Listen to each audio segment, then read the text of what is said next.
Hey everyone, what's up? Welcome to Know Your Gear QA number 95, the official last QA of 2018.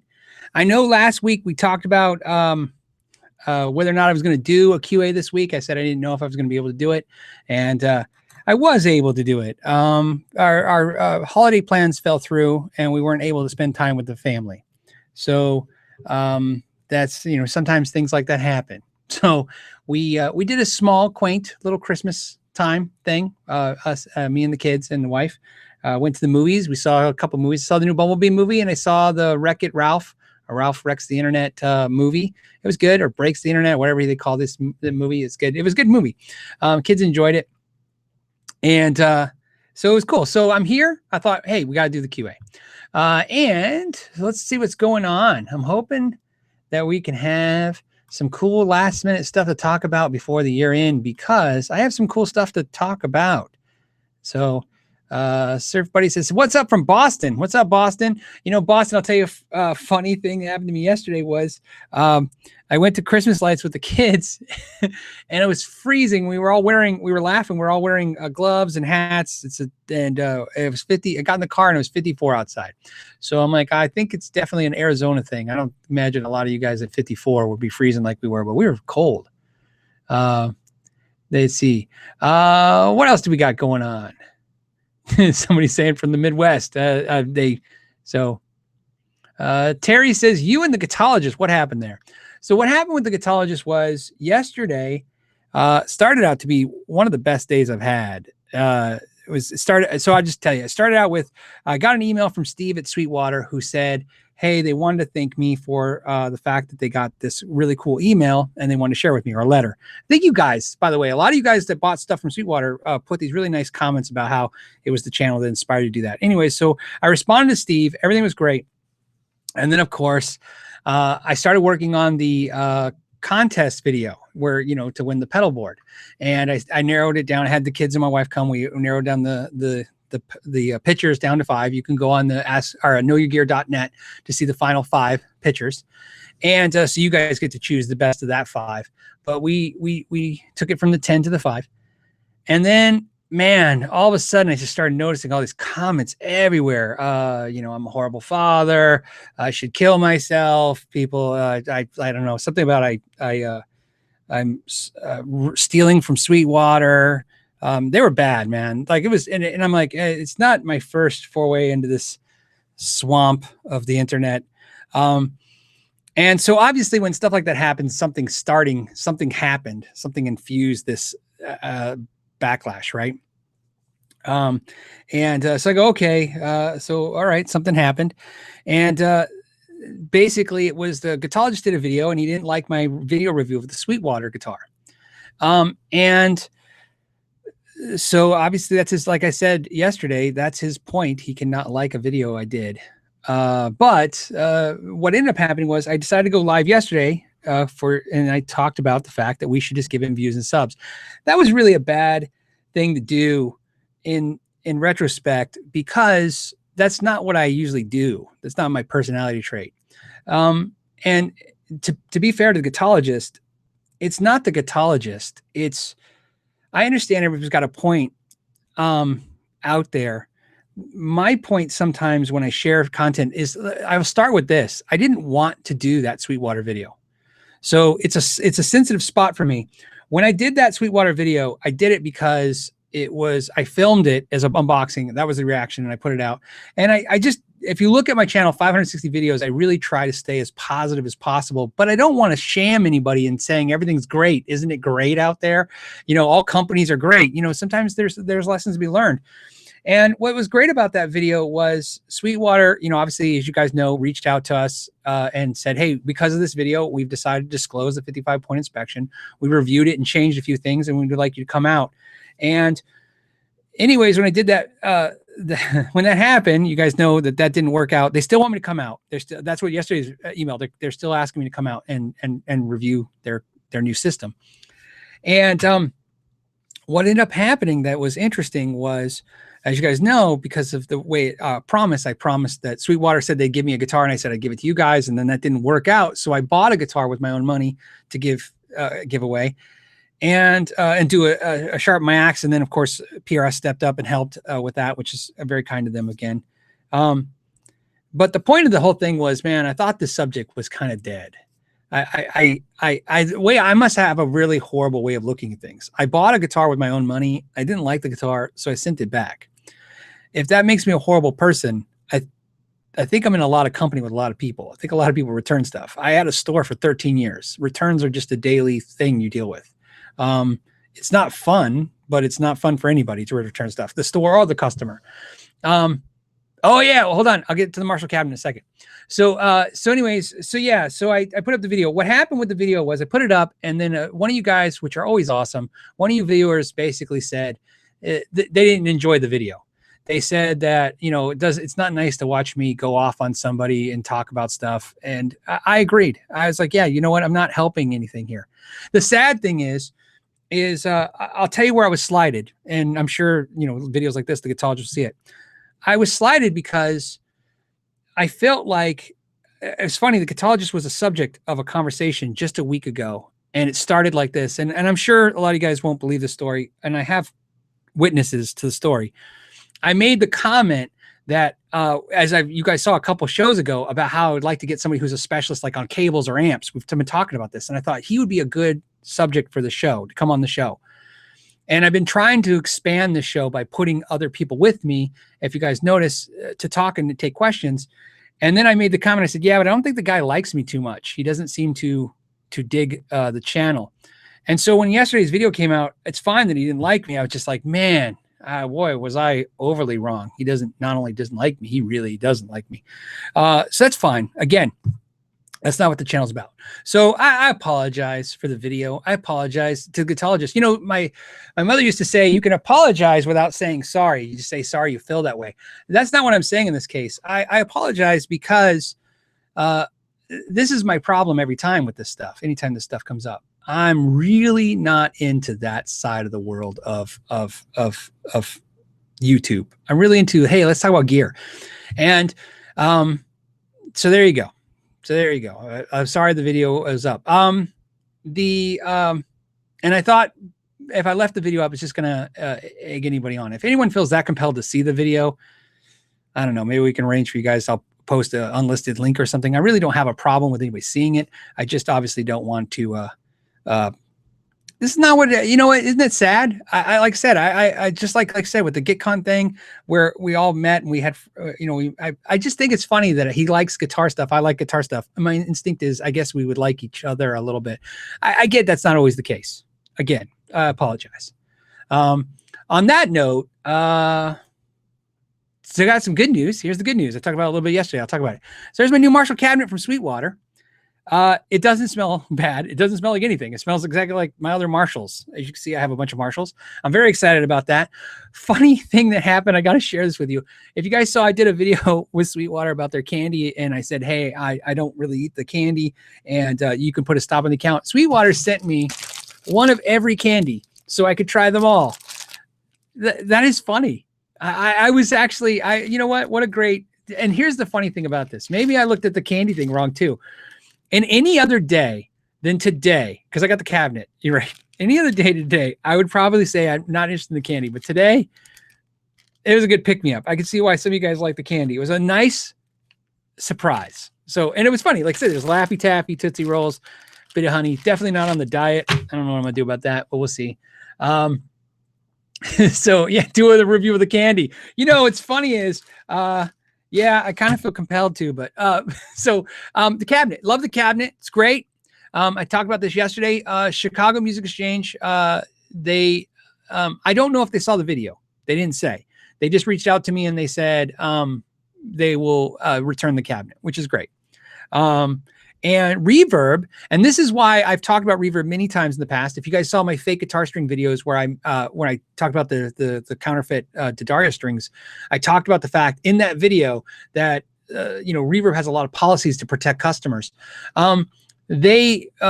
They were reading the messages back and forth because I gave Chicago Music a unfavorable review, obviously, because I was not happy with the experience. And they said, look, if you send us a receipt of the price you paid for the Sweetewater cabinet versus the Chicago Music Store cabinet will give you a gift card for the difference. Which was crazy, right? That's crazy. And you know what? That's not the first time I've seen them take care of customers. They've done this a lot. You know what I mean? I talked about in that one time when I had a broken amp, they were trying to take care of it, and I didn't want them to do it, but so we said no. But anyways, that was cool. I was a good shout out. I thought definitely Reverb deserved a shout out for being above. And a lot of you guys made a comment about, this is why I want to talk about this. A lot of you guys made the comments last week that I guess Reverb and Chicago Music Exchange is the same company. And then somebody told me that they're same, but now they're held separately. I don't know anything about that. I didn't do any research on them this week about seeing how connected they are. What I can tell you is that I definitely got the vibe from everything that the Reverb person that contacted me it was not connected in any way to Chicago because they're Music Exchange. They were separate. They were definitely separate and didn't know each other or know that they were, either one was talking to me. And the other thing I didn't know is that although Chicago Music Exchange looks and sounded like they saw the video and they responded to me, Reverb didn't know, the guy I was talking to didn't even know I was a YouTuber. I sent him, after he sent me that nice email about, hey, they'd like to give me a gift card, I sent him some links to some videos where I've said nice things about Reverb. I said, hey, as you guys know, I just want to let you know I'm a supporter of the Reverb thing. Check it out. And he said, I'll have to check out your channel. What's the name of it? You know, and he was, so you could tell it was cool. So the reason I like that is because I was definitely like, you could tell they were just doing their customer service gig. So again, I buy a Reverb. I spend, so you know, most of my online dollars, I think I've talked about this. Somebody asked me where I buy online. It's mostly Reverb. If I'm not buying from Reverb, it's usually Sweetewater. And so I usually make a purchase with Sweetewater once a month, you know, right? And Reverb about once a month. So I think CME, I think somebody's trying to say CME, Chicago Music Exchange owns Reverb. Yeah, that is my understanding too. But again, by that definition, Guitar Center owns Musician's Friend, but they are ran separately, they're held separately. So I think that's what I'm trying to say is that I whether they own each other or whether CME owns Reverb, I don't think these two entities that I was dealing with were connected by the employees. They weren't interacting with each other. So I don't know. I just thought I'd point that out. I definitely, the reason I say that is because I didn't get the vibe that Reverb was trying to help Chicago Music Exchange, you're right, by saying, hey, we'll step in and help with the situation. I think they were just, it wouldn't matter if it was a private seller, it looks like. So there you go. Anyways, back to, well, you guys got some super chats. Hold on a second. I'll pen them. What else do we got going on? I feel like there's so much for the year, and I feel sad. I'm not going to see you guys till next year. It's a week. Let's see. Now hold on. This is then we're not revisiting the subject anymore. So Jason, Jason put boycott this D word, either me or he's talking about Guitologist. I see some Guitologist stuff. Dude, I'm not kidding when I say I think it's okay to have two different opinions. I really appreciate his opinion. I even watched today's video where he was, he made today's video. I didn't prefer some of the edits because he took some pieces out that would have really made what I said make more sense. But I can't accuse him of doing that on purpose because I have to edit videos too. I think that's my issue. So when you have issues with people that do what I do and vice versa, is that I'm aware of the fact what it's like. I know how hard it is to do what I'm doing. I know how hard it is to do what he's doing. This is not the easy gig. You know what I mean? My day starts out every day with a dozen horrible comments on a good day. And that is not a pity me thing. That's just how, the social media world is. You know what I mean? So I try not to create environments where that is. And so like I said, I'm as guilty, if not more guilty than him. Like I said, if you guys choose to not like my channel because of his channel or vice versa, that's up to you guys. But I'm asking my side, my viewers, to be open-minded is what I'm saying, right? I've said this a million times. I am not smart. I'm experienced. I wish I could say I was smart. I wish I could say I figure things out. I'm not, I know things because I did things and I've had bad experiences or good experiences. And from those experiences, I've started making videos. Hey, when I did this, this is what happened. When I did that, this is what happened. I'm just sharing what happened because I value what a mistake feels like. And I think, hey, if I could stop somebody from making a mistake, that'd be great, because I would really like it anytime somebody could stop me from making a mistake. So again, I made a mistake yesterday. It happens. The only thing I don't apologize for is the guitar I bought, I returned it. I didn't have to have a reason. It's a you don't need a reason to return a guitar. I understand everybody's points and his points about the guitar, but the reality is this. My Sweetewater rep takes my money every time I send it to him. I bought my cabinet from them. I just bought a new wireless lapel system from Sweetewater. I bought SD cards last week before last from Sweetewater. I spend money with Sweetewater. Trust me, they're fine. I'm helping the economy. There's no doubt that I'm helping the economy. So when it comes to the gear community. So in fact, everybody usually tells me I need to knock it off, right? Everybody's like, hey, how many guitars do you need? I don't know. One. Okay, so let's take some good questions. Let's go on this route. Matt Wells, hey, Phil, I've been itching for a gold top Les Paul, but don't want to drop 3K. I'm in the same boat, man. Because anyways, a standard or custom shop. Thoughts on Les Paul Tribute? Most likely upgrade the pickups. You know, it's funny is Matt, I can tell you again, kind of my experience so far with the Les Pauls. You guys have seen, I bought a bunch of Les Pauls. My problem with Les Pauls is that they're very expensive, and I want one that's special. I feel like if I play one, I want it to bond with me. It's a very expensive guitar. It's definitely one of the more expensive guitars you can own. And I've come to the same conclusion as you, that I would rather go through a bunch of Les Paul tribute guitars, you know, like that, right? And just make it what I want.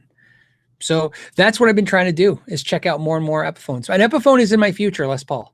You'll see it coming soon. I don't know which one it's going to be or how. I'm waiting for the right one. I'm not just buying one, ordering one. I've been going to stores lately, picking them up, trying to get a feel of them, because I can get my hands on more of them. And I know over time it's going to be a better experience if I find the right one. I would rather pick up a guitar that I love than I've done this so many times on the internet. It just seems so bad every time, is I try to calculate how to get the guitar. In other words, like, okay, if it's this weight and it's got this style neck and it's got these kind of pickups, it's like you're doing the math and you're like, all these things should equate to a really online buying guitars, like online dating is how I kind of perceive it. It's like, you know, it's still a crapshoot even after you do all after you see everything. You never know until you actually meet in person, and you never know. So I would recommend, that's what I've decided to do. I've recommended is that I don't care if a guitar is $300 or $3,000, if it's $30 or $30,000. Well, I do, because I can't afford a $30,000 guitar. But anyways, the point is,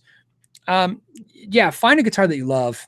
Because what I've realized in my collection over the years is that there's a handful of guitars, and literally three or four, maybe five tops, and I'm rounding up, that I've just loved over the years. And they just, every day I pick them up, and those are the ones I play. And as much as I've wanted to love another one, whichever one, it just doesn't blend that way. Let's see. Kenneth just said, keep doing what you're doing. Don't get caught up. Yeah, you know what? I appreciate that. That's good to hear, man. Thank you for the super chat. I like I said, it's not a big deal. You know, so it's funny is I'd still, if the Guitologist would ever come on, I'd have him come on. I'd like to next year, you guys, I'd love to hear you guys' comments on this. I'd love to next year. This is something this year I just couldn't do. It's too much stuff going on this year. But now I've kind of gotten, you know, with Mike helping out and stuff, like we talked about this, you know, getting stuff caught up, getting the time caught up, you know, between my family and work and this and all this stuff. My point is, I'd love to have more guests on next year. You know what I mean? I would like to have like Keeley on. I'd like to have like Brian Wampler on. I'd like to have, who else would be good? I'd like to have Sammy Ash back. He was cool, right? I'd like to get somebody from Sweetewater on here. I'd like to get maybe Dave Freidman. You know, like I said, Guitologist, YouTubers. I'm curious to see who you guys would like to see. I'm really interested. In fact, you can type it to askknowyourgear, at gmail.com or whatever, at Gmail, and just put in the subject guest, and then tell me who, or you can put in the comments down below. I'd like to know what guest you'd like to see on. And I'd like to have people on that could help, we could talk about a subject and expand upon it and answer questions. So it'd be good. Brad says, getting a PRS 409 Orange Tiger tin top tomorrow. What are your thoughts on the, sorry, I don't know why I said 409. I'm thinking of the spray, right? 509, the 509. I had a 513. I loved it. I don't know why I ever got rid of it. It was just, silly. Sometimes, it's one of those guitars that got away. I love the 513. I've never really played a 509. I probably picked it up, atmospherically, like picked it up and, but I've never played one. I got to assume it's pretty much the same guitar. I've heard there's some cooler things with the switches and stuff. If it's anything like my 513, and I've been told it's actually better. If it's anything like the 513, it's a great guitar. So the 513, and I'll tell you, and this is my advice for your 509, and so you don't fall down the same road I went with the 513. The 513, I bought it and I sold it. And when I sold that guitar, the reason why I sold it was somebody offered me what I paid for it, and I saw it as an opportunity to get flush. I was like, oh, no one will ever want to pay me what I paid for this again. So I sold it because thinking, it's an opportunity. And now looking back, I can't buy one for what I sold it for. So I'll never have one again. Derek says, hey, Phil, what do you think as far as replacement Strat necks from sites like WD, Mighty Mite, Warmoth, and how do they compare in quality? Well, without a doubt, my experience, the Warmoth has been the best necks. I like Warmoth a lot. They make great quality stuff. Mighty Mite and WD have made good stuff too. My experience with the Mighty Mites have been the necks are great. Although I've read online some twisted necks issues, I've never experienced that. Every neck I've gotten my hands on would have been fine, but always a little fret polishing needed, more so than the Warmoth, right? I think the price in these categories really explain it all. Warmoth is more expensive, but it's a little more. It's better. Is it that much more better that it justifies that price? I don't know, man. I just don't know. What do you call it? But all three I've had a good experience with: WD, Mighty Mite, and Warmoth. I can't really tell you like to stay away from any particular one. So I think Daryl Brune did a bunch of Warmoth videos that I watched. So I might have to link that in. You might have to check that out because I thought it was cool. You don't see a whole lot of YouTubers doing Warmoth part videos. Warmoth is definitely a company I would personally like to see more review videos of. But I mean, it's pricey. So if you could get the clout to get Warmoth to give you deals, that'd be great. If not, he's just taking the brunt financially on his own. Matt Budd says, front load or rear load speakers in a cab, any difference in sound, your preference? Again, this is something I've heard over the years that there's a difference. I literally have never heard it, but I've never done a comparison. I don't know how you would even do that comparison. This is where, like I said, what's great is I would love to see, here's the deal. To me, it's like speakers, amps, those and maybe pedals would be three people I'd love to have on the show and have this kind of discussion. You know what I mean? Have somebody go through the differences of speakers and why that is. Speakers are one of those things that I've experimented with so much over the years. I just learned all I was trying to obtain in that experience was the end result, which was for me was this is the type of speaker I liked. So there you go. Sean Blue says, Philip McKnight. Hey, that's my name.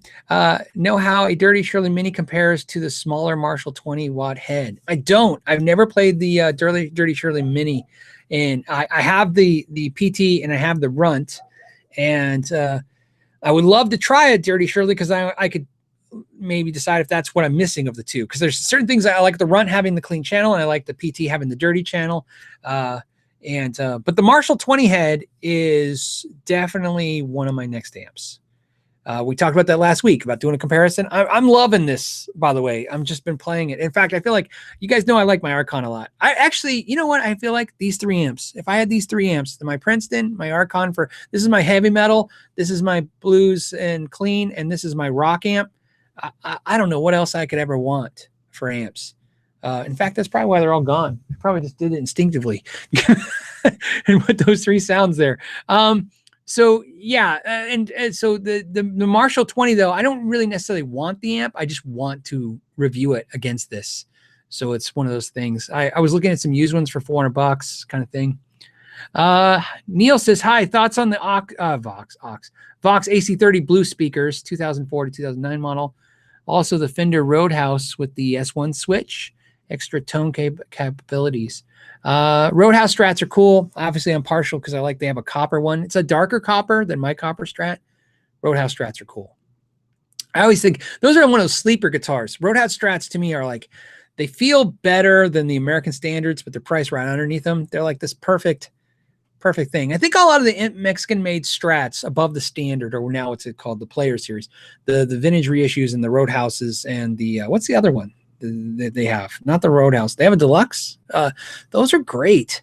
So the Vox AC30 with blue speakers again is great. I like the Alnico blue speakers a lot, but that amp sounds fantastic and takes some pedals well, but it's not a great pedal platform. You didn't say that was an issue. I'm just letting you know that's a potential downfall of it, is that some pedals sound great and some don't. It's not a universal platform as, let's say, a basic Fender amp.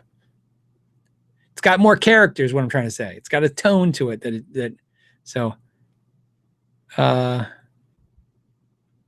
yeah, see, Dennis is saying deluxe Roadhouse Strat is awesome for the money. Yeah, I agree. Absolutely.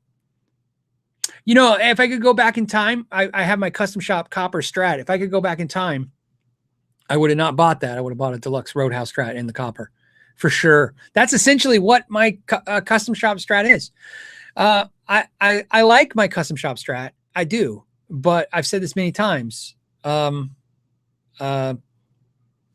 wouldn't buy it again because as good as it is, it's not better than any of the other deluxe Roadhouse Strats or even American Standard Strats. Just nothing about it's so much more epically special. But I do love the fact that it's unique. So let's see. What else do we got? I'm trying to hit some of the non what do you call it, pen questions. Okay, so good. It's on the Robert saying, hey, the Roadhouse Strat does not have additional tones. The 6-way switch is actually controlling the boost for the preamp. I have the 2017 right here. Oh, that's cool, right? That's good to know. Is it a battery boost? I don't remember it having a battery. So at least I don't remember that.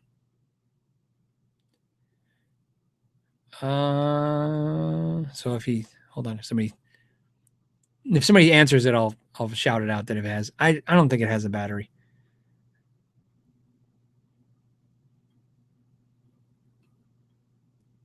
Oh, Richard, it's funny, Richard, is you got a great comment. It says, I hate when people say it's great for the money. It's like when they say she plays great for a girl. I have a pet peeve when that's saying she plays great for a girl. I hate anytime anybody does what I call a disclaimer or a descriptive to announce something. I understand what you're saying. And I don't actually have a problem with people saying, it's great for the money. I always say short money. I must have picked that up from a movie somewhere. It's like good for short money. Something that somebody said once and it stuck. I like saying that sometimes, like it's good for short money. In other words, it's basically it doesn't require the investment that I think it needs. You know what I mean? I don't know if I'm saying that right. Like sometimes you feel like you get a good deal. That's what I'm trying to say. Sometimes I buy stuff that I love, but I don't feel like it was a good deal. I just think I wanted it and it's worth it. So, all right, what else? Okay, hold on a second. All right, John Clark says idea for a funny April Fool's video, Sharpen My Bass with a large mouth. Oh, like Sharpen My Bass with a large mouth on the plaque. Needs a restoration before regarding a bass guitar. Yeah. That would really make the bass players nuts. If I finally did a Sharpen My Bass and then it wasn't a bass, that would be, they would kill me. The Sharpen My Bass, I'm trying to line up a Sharpen My Axe 7-string and a bass video as well. And when I say trying, I think it's all lined up. I'm just, working out the stuff. Cheddar says, just don't have that weirdo HP 42. He means Henning on my thing. Henning's been on this show once. He was on the group one. I don't know if Henning would come on. I think he would come on. I don't think I mean, I don't know why he'd have a problem with that. Jeff Harper says, I'm doing an upgrade on my Squier Strat electronics Tex-Mex pickups, Tusk nut, ratio tuners. The only concern is enlarging the tuner hole. Advice. Okay, so you're talking about the Squier Strat. So the thing you have to realize, you have no choice. You have one of two decisions when it comes to the holes and the headstock for the tuners. You have to decide if you're going to use the vintage size or the modern size tuning keys. And if you, my goal whenever I'm modding anything is to not have to drill or make modifications to the guitar. So if I can get the tuning key that fits into that already pre-drilled hole, that's what I want to do, even if it costs me an extra couple bucks to get the right tuning key to fit. So there you go. I know what you're saying with the ratio tuners because they're 10 millimeters and I think yours is an 8 millimeter hole. So the only thing I can tell you is it's an improvement to put the ratio tuners on there. You will be happy with that. But once you're down that hole, you're always going to have those holes. But there's fillers. There's these like sleeves you can buy. I'm not a big fan of them, but you can buy little sleeves that will fill in. But here's the deal. Jeff, you just have to decide. You're either adding those tuning keys to that guitar forever, so when you sell it, it goes with them, or if you keep it, it's there, or you got to go with a different kind of tuning key. Ratio tuners are great, but there are other great locking keys that will have an 8 millimeter hole. Hipshot has a great tuning key I recommend that will take care of your needs. And you can still buy a Tusk nut. Like I said, I like Ratio, but I like Hipshot's in a lot of ways just as much. Mary D says, hey, Mary D, what about trying to get Aaron from Warmoth on as a guest? Okay, so I don't know him specifically, but I would imagine I've been watching Warmoth videos lately, and he's been doing stuff. He just did a tone wood test, right? Some kind of tone test. That's who you're probably talking about. That would be cool. Yeah, I can reach out to him. Then we could talk to him about parts. Not the same as a review, but still, and that's the thing about this. That's why I want to see if for next year, if I can have guests on, because I want to kind of move as far from these review style videos as I can. And the reason is because I find myself really enjoying content where I'm just discovering stuff. You know what I mean? I don't need to, like, a whole video doesn't need about one product. I really like it if we can talk about multiple things, or just what you might already have at home and how you can fix that. I think that's really cool. So that's why, like I said, a tube expert would be great. Questions I get a lot are about tubes, and I'm just not a tube freak. I just don't know a lot about tubes. I have specific things I like. Yeah. So Chris just said, get Josh Scott from JHS. You guys could do a 5-hour show geeking out on Boss pedals. Andy from Reverb, Dan and Mick from TPS, and Dave Freedman. Well, Dave Freedman, I think is somebody I think I can get on the show. I've been talking to the Freedman guys about some stuff and a cool little side project thing that we could cool for a video. And that's cool. Josh would be great from JHS. Josh, I'd like to just interview him about the Boss pedal, the Boss JHS pedal. And then, like I said, because he's a Boss freak, and I'm curious why that all happened with him and Boss. It's really cool because I think I told you guys this on my year sum up. I ended up keeping the Boss JHS pedal over the JHS pedal, and the main reason is because I like the JHS tone. But like I said, like you're saying in this comment, Chris, I'm a big Boss fan, and he's a Boss fan too. So I'm curious to see, what his love for Boss is specifically, because I know what it is that I like about Boss. All right. Yeah, Josh's vlogs are awesome. I agree. I think I said this before, though. I get nervous watching him in his car driving, though. So, Ricardo says, are you aware of a tube speaker? No, but I want to say it out loud so we can index it later. How are we doing on?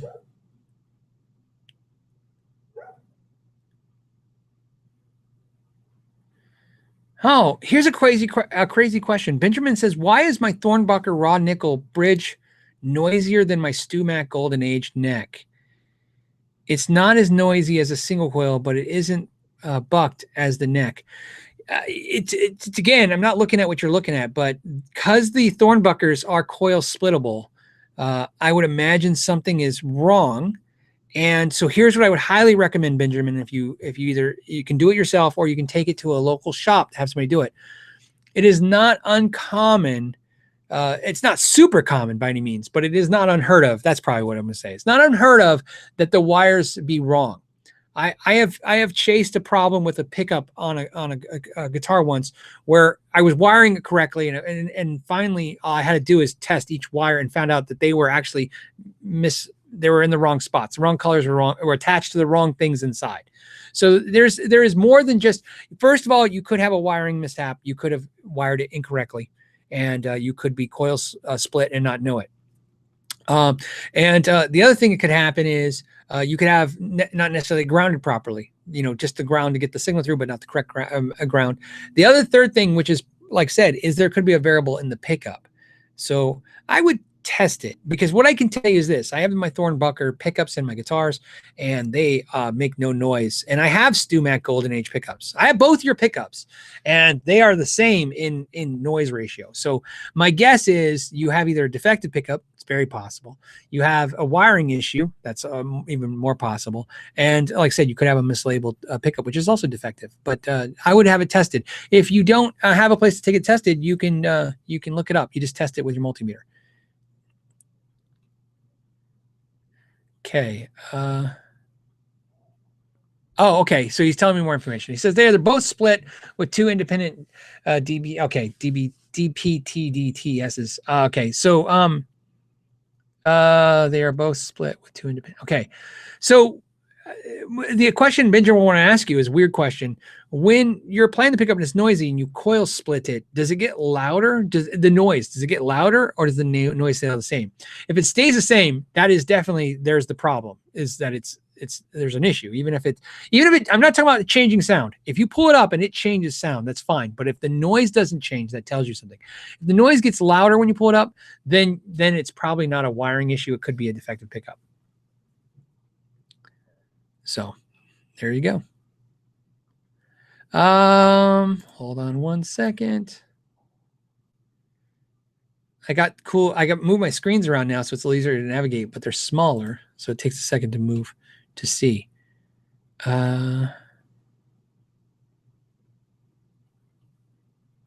Yes. Okay. So I was waiting for his answer. Yes, it gets louder. The noise gets louder when I split it. It still sounds great. Okay, so if it's getting louder, because it should be loud. You should be introducing the 60-cycle hum as you split it. So that's, I don't know if that's a good sign, but it's definitely not. It's not. It might mean that you have, I don't know. It might be a defective pickup. But my gut says is that it's probably a wiring thing. So. But like I said, I hate telling you that, because I have chased wiring. I have chased a wiring schematic to death to find out that it was actually the pickup all along. So it's important to test the pickup.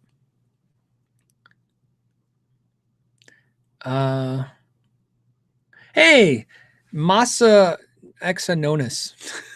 Masa Exanonis says, "What is my favorite guitar with a Floyd Rose?" My Nuno in 4 right there, the green swirl, by far. I love that guitar. That's the Floyd I use. I mean, I feel weird saying my Ibanez's because they're not real Floyds. So that guitar with the Floyd, it's a German-made Floyd. It's fantastic. I love the guitar. I've had the guitar since 2006. I think I bought that in 2006, something like that. So I had it for a while. Detroit Funk. Hey, Phil. Yo, Detroit Funk.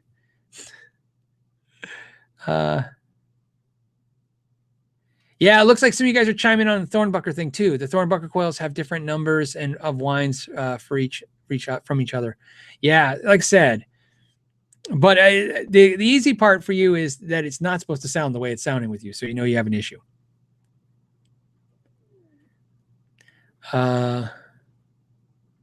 Yeah, and James says, look for missing grounds. It's easier to miss one. I agree. Or you could have a cold solder joint and it's not connected correctly. There's, like I said, it does sound. I agree with Tyler. No, sorry, not Tyler. James. I again, not seeing it. We're just guessing. It's like car talk over the radio. Ground issue seems to be the issue. Missing a ground. So it should not be making any noise. It's a quiet pickup. Brian says he needs to get going. Thanks for all you do. Bye, Brian. I just want to say goodbye since you had to go. Appreciate you hanging out this Friday. There's almost 1,000 of us. Okay. What do we got? We have. Here's a question from Steve Long. Where can I find a 500K replacement quick connect pots for Epi Les Paul? No luck so far. Try Golden Age. Didn't care for them. Thanks. I don't know. You know, the sad thing is it's a problem I've never had. I every time I have to work with any of the clipped out stuff that Gibson has or Epiphone has, it's usually a removal, right? It's usually like take all that guts out and put all new guts in. Very, very rarely are you fixing that stuff. I fixed a few, but I've never had to replace parts. I always just fix the parts. Does anyone know where you can get Epiphone clip-on components at? So anyone says anything cool, please. I was going to tell you, Steve, check the comments, make sure somebody puts it. And if I see it, I'll shout it out too. Always cool. TDH Nashville says, yo, Phil, since the new CEO has taken over of Gibson, have you had communication with Gibson on doing some guitars, their guitars? No. Good and bad of that. No, Gibson hasn't reached out to talk anymore about any content. But the good news is they have reached out to other YouTubers that I'm friends with. I've talked to a few of them now, and it seems like you're going to start seeing reviews of Gibsons and Epiphones and stuff. But nobody kind of reached out to me. That's okay. But if they do, I'll definitely do a video. Obviously, you know, my SG is right here. My SG is like slowly becoming my #1 guitar. In fact, this SG and this Strat, it's what I keep playing all the time. I just really like my SG, man. It seems like every week I like it more than I did last week. Oh, you know, Shaman Blues, great idea. Hey, Phil, what about a series of you playing your favorite guitars and talking about what you like about them, what makes them special? Yeah, you know, it's funny. We're thinking alike. I was you know, what's funny is I love this idea of Rick Beato does this great video, the series called What Makes This Song Great. And I hate to steal an idea, but I love that idea, not the song part. I mean, that's great, but I love the idea. It's like talking about what is special, like you said. So I was trying to work on a video concept called like what makes this guitar unique, but I'm trying not to just be a blatant ripoff of what his work is. I mean, nothing hurts more than when somebody just takes what you do and just goes, I tweaked it 2% and now it's mine. I'm trying to see if I can add some value to it without being just a blatant ripoff. So yeah, I think that'd be great. I would love to do that. Talking about guitars, like what makes them, like you said, what makes this guitar special? You know, something just as in the abstract of what makes a Fender Strat so much more special than a Squire or less special, right? Where does that come from? I love that. Not a comparison video on specs, like maybe even introduce other guitar players in the room and have us talk about, you know, what's funny is nobody likes to talk about this, the spiritual part of the guitar player. You know, everything's so pragmatic now. Everything's just so, you know, it's tone woods doesn't exist, or it does exist. Guitars are this $200 guitar sounds great. $2,000 guitar sounds great. You know, it's like, there's a romance to this instrument that I love. It's always this thing that's drawn me to it. You know, when I go in a music store and I pick up a bunch of guitars, it's always been an interesting thing about why this one guitar spoke to me, or I played it. I go, man, I really thought this guitar was great. And I played 6 other guitars and just didn't feel that way. And I've had a situation where I pick up guitars and, you know what, we talk about this. This is my PRS 594 right there, right behind me. And we talked about this guitar. This guitar sounds amazing and it plays amazing every time I plug it in. And it's a great guitar. In fact, like I said it before, it's a specimen of perfection when I think about guitars and the way that it's constructed. It's like fit and finish is great. It's great. But I don't love it as much as this SG. I don't love it as much as this Strat. You know what I mean? So it's obviously not the guitar. It's something in the interaction that's different. To me, that story, that conversation, it seems so ludicrous because there was like, you know, of course, why wouldn't you love this whatever $3,000 guitar more as much as this $1,000 guitar? But I don't know. And that's I think it's a fun conversation to have. So you know what? I love that idea of having a conversation videos like that. So, you know what I mean? Just to flat out say, what is special? What happened? Why? So I've had it happen to me so many times.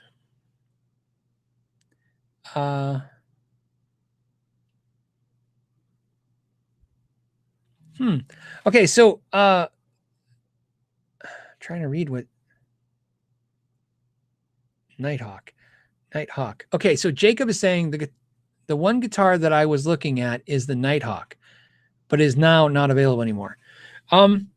That's the Gibson Nighthawk, and then they have an Epiphone one, or no, not an Epiphone, the Gibson one. The Nighthawk's the thinner Gibson, and then it has the one goofy pickup that goes sideways, right? All this stuff. That's a guitar that I see in pictures. I think it's one never came on trade. I don't think maybe I've done a setup on one once, maybe. But yeah, it's a guitar I've seen, but I've never put my hands on.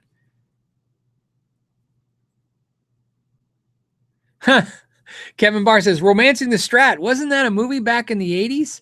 Yes.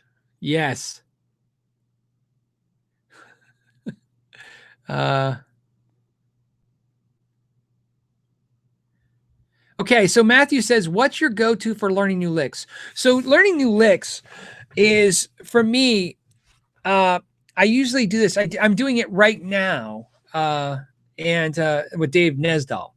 So every year, I do this every year for a week to a month, depending on my time schedule, I take some lessons. Now, the lessons I'm doing, Dave, I'm playing my bass, even though he's a guitar teacher. He's teaching me some stuff, and I'm translating what I'm learning from him to bass. Dave Nesdahl is great, by the way, amazing player, great guy. If you could check him out, he's on him and the Johnny Bean have the show. I'll put a link in the description, the EVH show. So that's how I do it. I usually go to an instructor. I call it tutoring all the time. Every year I like to get like a brush up, some tutoring, mostly just for the interaction. You know what I mean? Just to talk to somebody and say, okay, help me.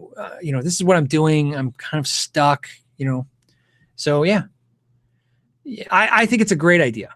You can take lessons. I tried a couple of the Music is Win courses, and it was good. I enjoyed it.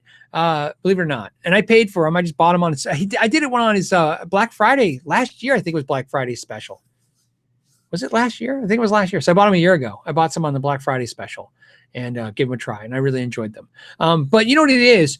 And this is to tell Larson's credit. I enjoyed the videos because obviously I know him and I like him. He's a great dude. And, I like his videos. I'm just not that way. I'm not a video lesson guy. I wasn't looking, I was doing it and I'm going, yeah, this is cool. I'm learning stuff. But I was the whole time going, yeah, I just really want to ask somebody like, hey, help me. This is what I'm doing. I just want to, I want to dive right to it and get it and resolve it as fast as I can.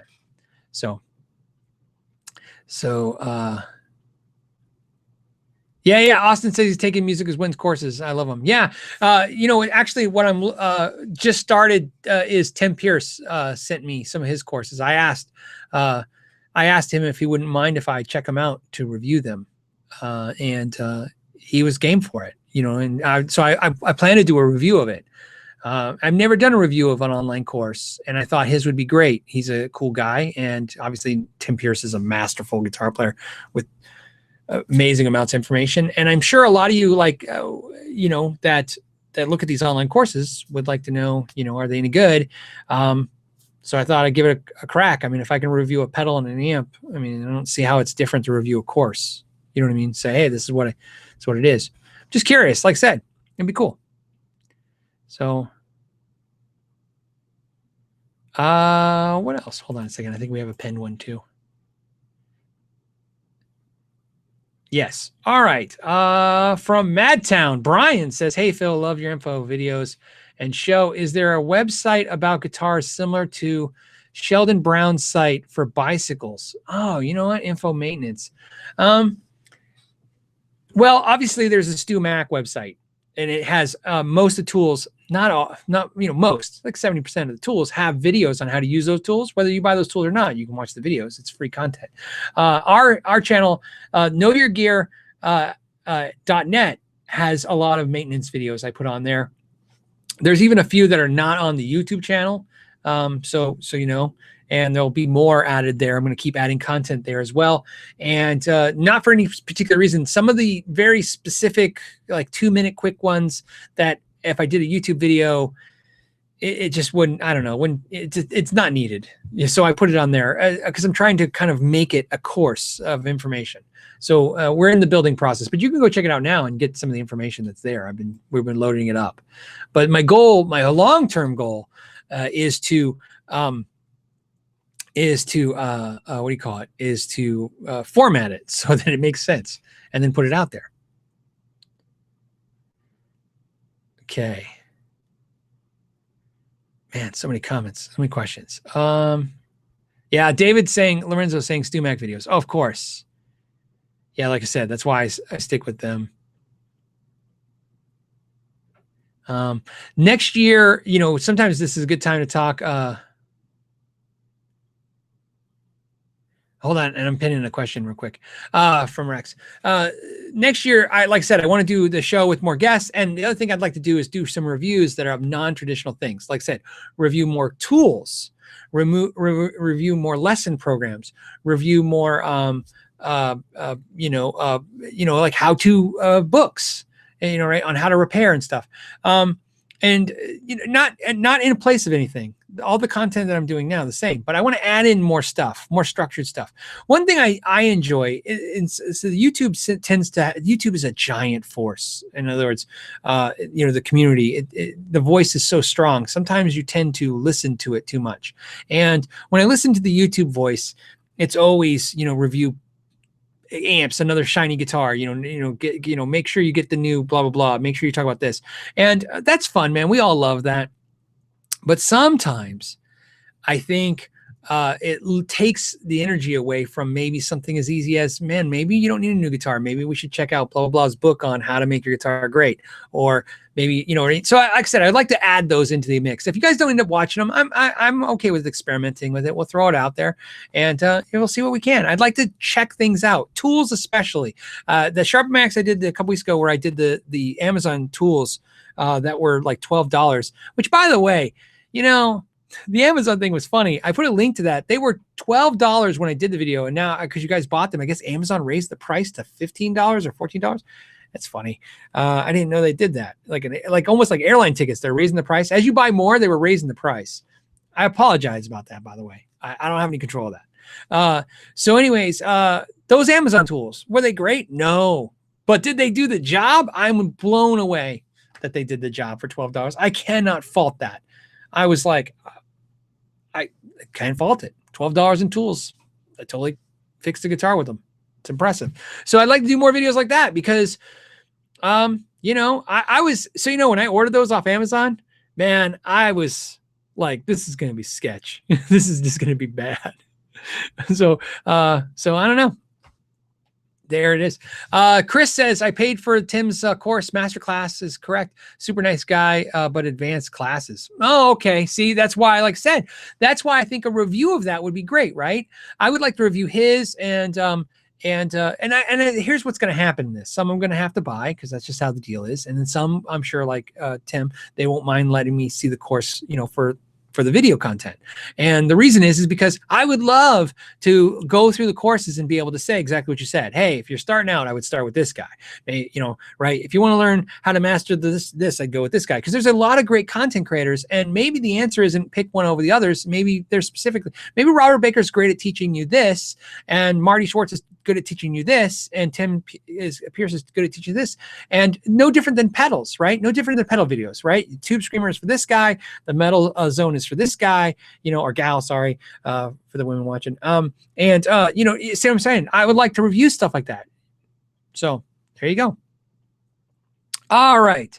Rex, I pinned a question for Rex. He says, Phil, good video would be, are you a Fender player or a Gibson player? Necks and pickups. Yeah. You know what? That's a great idea for a video because I love Gibson, but I'm a Fender player. And that's where I have trouble with Gibson. And that's why like the SG has appealed to me, this SG, is because it's over time, the feel of it.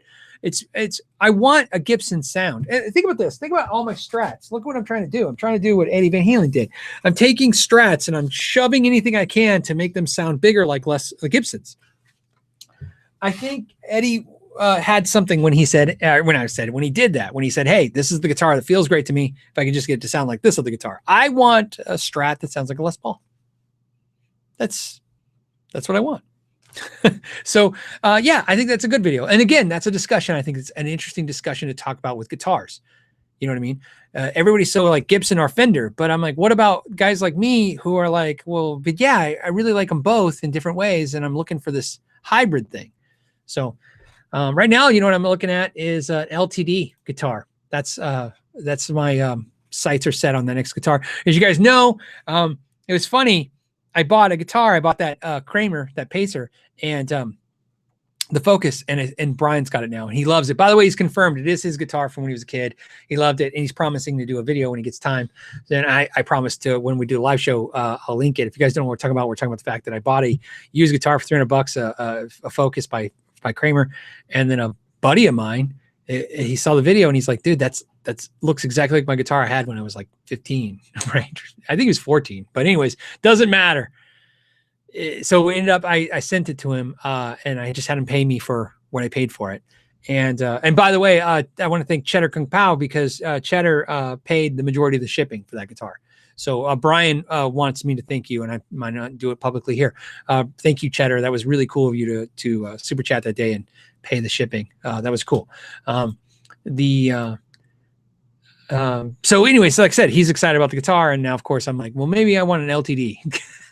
So LTD is what I'm interested in next. So maybe we'll see that in the future. Hey, Phil, I'm interested in replacing the rosewood fretboard on a fretless bass with ebony. How much should it cost? Guitar Tech or luthier? That is definitely something you take to a luthier. I would not take it to your normal guitar tech. I use the term guitar tech all the time. I never call myself a luthier. I'm a tech. I like to repair things. I don't really build things. I have built many things, but it's a passion thing for me. I think a luthier is a great guitar tech. I think a guy who wants to build guitars, I don't want to keep saying guy, a person who builds guitars can repair guitars, but I don't think they love it so much. They want it, right? Once you get the taste of one, you can tell when you're talking to somebody if they love building or if they love repairing. I like taking my joy when it came to repair has always been when somebody gives me this guitar, this $300 guitar, doesn't play great, or a $100 guitar, and I improve it and they play better. It's always been I always like taking something that somebody perceives as not having value or not very much value and making it valuable. There's a great feeling in that. And that's where I enjoyed. So I do every level, and I do a lot of high-end guitars. I end up doing more high-end guitars than low-end guitars. And that's, I can't tell you specifically why. I think it's just because I have a long history with the people who bring me guitars for repair, and they trust me with their expensive guitars. That's how it works, right? If I didn't drop one in the last 15 years, I'm probably not going to drop one now. I guess maybe that's their logic. I'm not sure. But either way, they trust me with them. So, but back to your point, I would take it to a luthier. But here's the thing, man. Replacing a rosewood fretboard on a bass with a ebony one, I can't tell you because I don't know where you live, and I don't know the demographics of your, the costs. I'm going to bet you're probably going to be better off if you just sell that bass off and buy a fretless. Something to think about. Food for thought. The other thing is there's other options too. I was going to say, what did Jaco Pastorius do, right? He yanked the frets out of his rosewood one, and then didn't they lacquer it? Somebody's got to know. Jaco is funny. I'm a huge, obviously, I'm a Marcus Miller fan by far, huge Marcus Miller.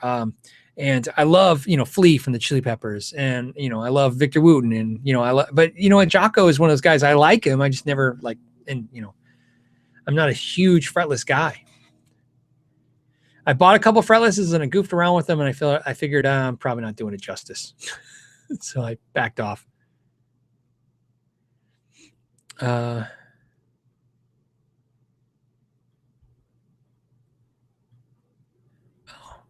Okay.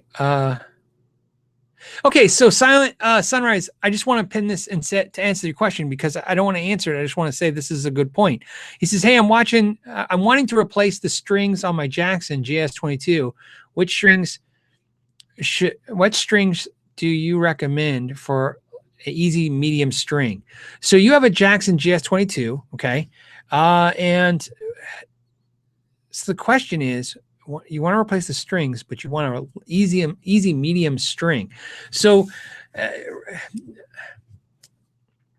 so I look at it this way. 8s are really not practical in most places, right? I mean, 8s are cool, but they're not, most players aren't like them. 9s are going to be easier to play. 10s are a little, heavy, and 11s are a little chunky. When I think medium, I think of 10s. I'm really interested to see what you guys' comment on that is. I think medium, I think light is 9s for electric guitar, Jackson guitar. Lights is 9s, mediums is 10s, heavy is 11s, and then really after 11s, I think you get 12s, 13s. That's like down tuning in my mind on a Jackson. You know what I mean? A Jackson JS22, I don't want to say shredder guitar, but it's definitely a rock and roll guitar. It's, you can play anything you want on it, but that's what it is. I would say 10s. So maybe even hybrids, but I would say 10s.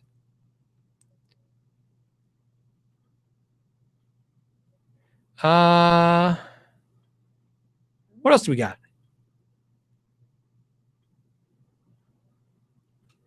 Hold on a second. How are we doing on time? Oh, we're doing all good. We got a few minutes. Oh, Rockers 57 said analog alien ? They reached out to me a couple months ago through Facebook, and I think it was the owner. I'm not sure. I don't know who it was, but I just assume it's either the owner or the marketing. And they asked me if I would want to review them. And I didn't. I don't think I answered them, or if I did, I said not at the moment. Like I said before, I say I don't review a large majority of stuff that's requested.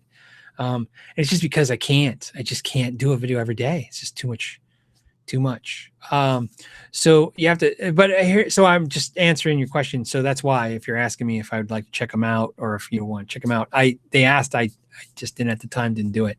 So, you know what, Rocker 57, if you would tell me if there's a specific model, that's the other thing too. Companies like that, they're like, hey, we'd like you to check out one of our pedals. And you're like, and then you go and they have like 50 pedals. Well, they don't have 50, but you know what I mean? They have a dozen. I'm like, I don't know. What are you guys interested in? So again, a lot of that stuff, you're trying to make content that you think people are interested in, because, that's the benefit of a review, is that you can see me try something and then get an experience of it, because you don't have one local. That's why I watch reviews every day of things I can't get my hands on. So, okay. Somebody's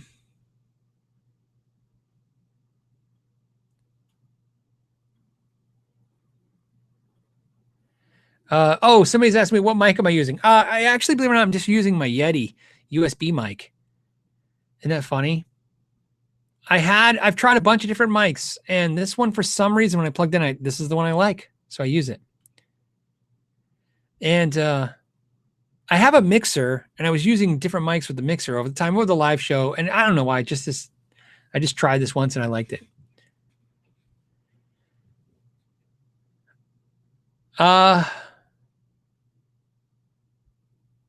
Okay, there's a question about balanced tension strings. I'm not a fan of them. My buddy Joe loves them. I'm not a fan. It's just not normal. It's not the normal feel for me. So the balanced tension, if you know what that is, they use varying gauges to kind of, I think they're trying to get the consistent, right? The string feels the same, instead of different amounts of tension, everything feels the same. The problem is, maybe in principle, the idea is fantastic, and it's a great thing. But the problem for me is, you play guitar for 20 years and it feels a certain way, and then somebody gives you something that feels different. To me, it's not an improvement. It's another thing I have to learn now. I have to relearn the way I do something. So I wasn't really I just wasn't digging it. But like Joe, I remember he got him, and next thing you know, he's like, I need a pack for every guitar. So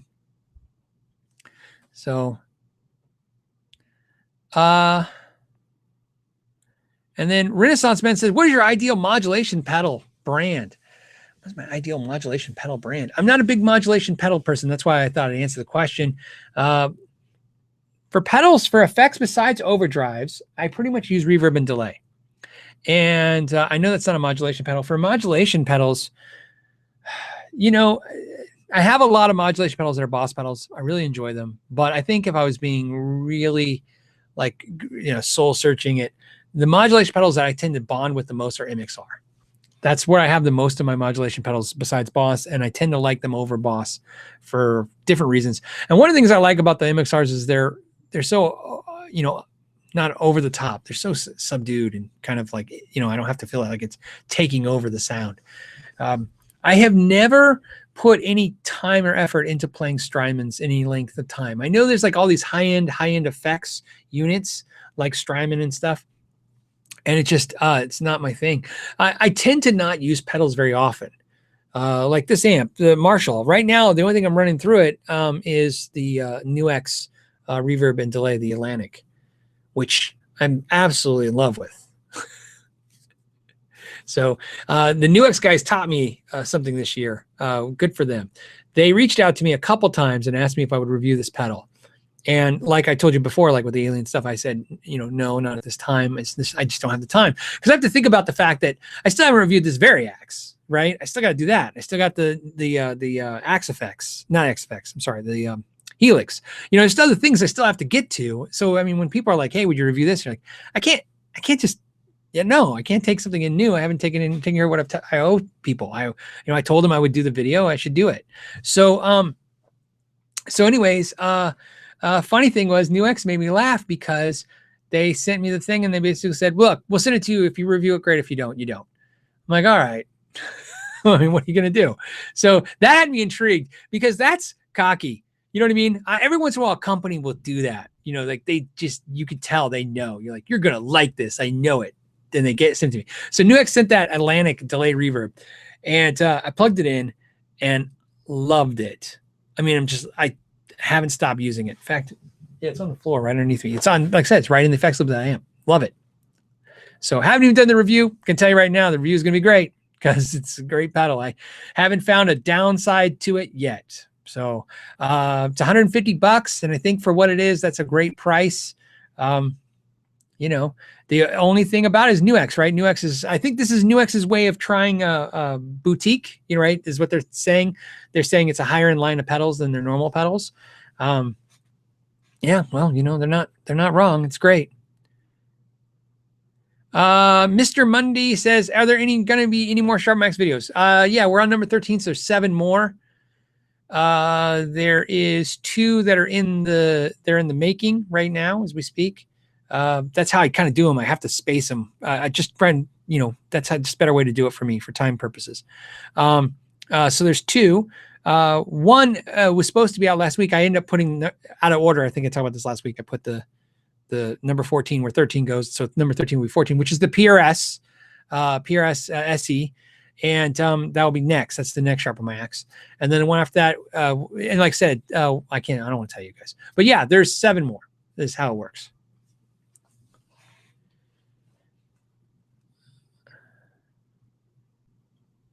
Okay.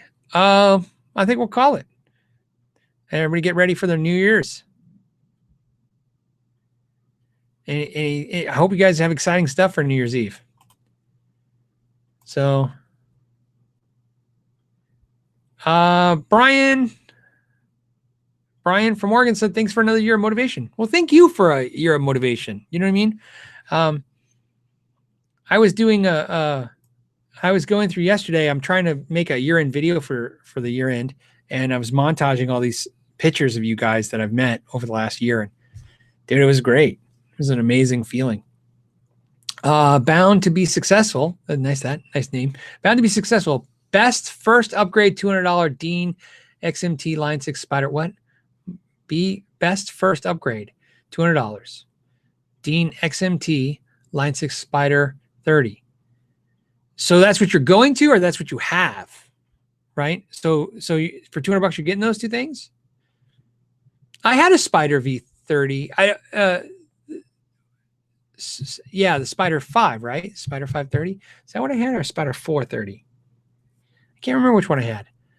I remember like everybody hates it. I thought it was fine. And when I mean that, I mean it literally, it's fine. It was just not amazing. It just was fine. So, let's see. Okay. On that note, I'm going to let you guys go. But as always, I want to end the, let's see. Hold on a second. Hold on. I just want to make sure I'm not missing any questions, because it's the last one of the year. Happy New Year. Happy New Year. Oh, okay. Great question to end on. Ready? Brian D says, should I make a fretless guitar? No, no, no, don't do it. There's a fretless guitar on my Craigslist some guy has, and it's like a Strat copy, and he's been trying to sell it for like 6-7 months. And it's this thing that just keeps coming up every day on the Craigslist. When I look at Craigslist stuff, I'm like, yep, there's that fretless guitar. You're never going to sell a fretless guitar. Now, why are you going to make one? I don't know. I don't know why you would need a fretless guitar. My advice is don't do it. Should I make a fretless guitar? No. No. Can't imagine. I'm curious to see. But if you do, send me a picture. Like I said, yeah, I don't think so. Unless maybe it's a junky guitar and you don't care about it. I don't know. I just hate to see that too. Like I said. All right. Okay, so let me grab this real fast. And we'll call it. Because you guys, that was a great episode. Thank you so much. And I'm going to do the shout out. Ready? I want to thank especially you guys watching today, hanging out with me live. All this super chats. You guys are awesome as well. And also, I want to thank the people that make the show happen every week. Bradulus, Jeff Howes, Zachary Rowe, Michael Newman, Bruce and the One Blood Wee Band, Hannah Gunson, John Jacks, Michael Scheid, Justin Mabe, David Madison. You know him as Cheddar Kung Pao, by the way. Andrew Good. I think that wasn't a secret. I'm just kidding.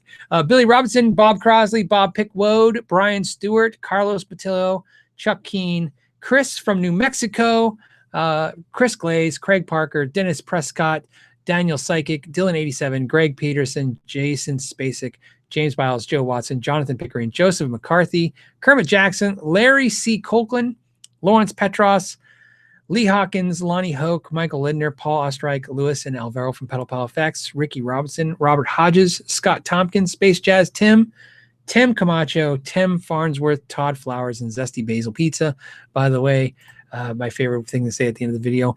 And I just want to say, and I'll tag that last question before I go. Just want to say thank you to those people who make that happen every week. You guys are awesome, and look forward to doing our next hangout on Patreon. Bound to be Successful did a follow-up, says, what should be the first part upgrade a Dean Vendetta? Oh, okay, the Dean Vendetta. That's a good question. So let's do that, and then that's how we'll end the episode. Let's go ahead and look. Because I know what it looks like. I know it's got that headstock that's like dual pointy, but I want to look at one.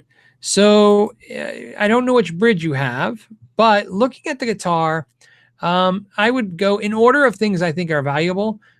Is make sure the tuning keys are good, because I don't know which model you have in expense wise, but that would be a good upgrade to improve the tuning keys. But mostly what I'd say on this guitar, I would say improve the pickups, but I think you were saying you have a line 6. And what I've noticed with modeling amps, especially the line 6 style ones, is that if you put different pickups in your guitar, the amp doesn't react to them overwhelmingly. So you'll see an improvement in the sound, but not a lot, because that's one thing that's great about modeling amps, is that if the signal's weak, they boost it up. If the signal's hot, they push it down. They kind of fix things, right? That's what they do. They model.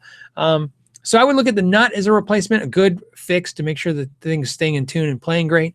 If it doesn't already have a graphite nut, a new tuning keys, because locking keys are time saver. You'll restring faster. Other than that, I mean, that's really the basics upgrades. But you know what I would do on a guitar like that is the first thing I would do is make sure it plays great. I mean, that's going to be better than anything else. So basic setup, that's the first most valuable thing you can do to a guitar, is to make it play great, So on that note, I'm going to let you guys go. Somebody's like, 1 more hour. I would love to. But unfortunately I have to go. But as always, I want to thank you guys so much. Great year, by the way. Amazing. I want to thank the Sweetewater guys for the smorgasbord of candy. That was pretty funny. And as always, I'll talk to you guys soon. And until next time, know your gear.